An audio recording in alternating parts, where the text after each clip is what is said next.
Não tem, você pode estar morto, se você crê, se você pode estar morto, está com as pernas quebradas, tem Deus em cadeira de roda. Quando você tem o chamado desde o ventre da tua mãe, você faz as coisas como Deus quer. Muitas vezes a gente queremos fazer as coisas do jeito que a gente quer, mas Deus é o que nos guia.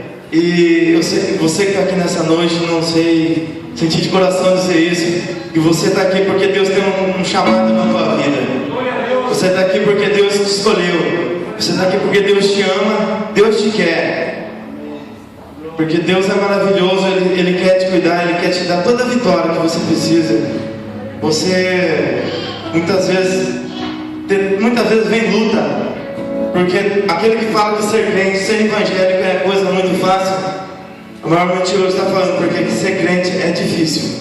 Porque vem luta, vem obstáculos, vem conflito. E o inimigo ele é tão sujo, irmãos, que ele não usa pessoas de longe, ele usa a pessoa mais certa que está perto de você para te afastar de Deus. Ele é tremendo. Por isso sempre devemos que vigiar, orar na presença de Deus, sempre estar na presença de Deus, porque o diabo, ainda mais quando algum tem um chamado, ele quer tirar essa pessoa. Não pessoas, eu sei que todos que temos lutas dia a dia, e ele sempre coloca uma barreira na frente para tentar separar de Deus. E eu agradeço a Deus por tudo que Ele está feito, que está fazendo. E é isso aí. Vamos seguir adiante com fé, orando a Deus, vigiar. Essa é a parte principal da nossa vida espiritual. Amém. Amém.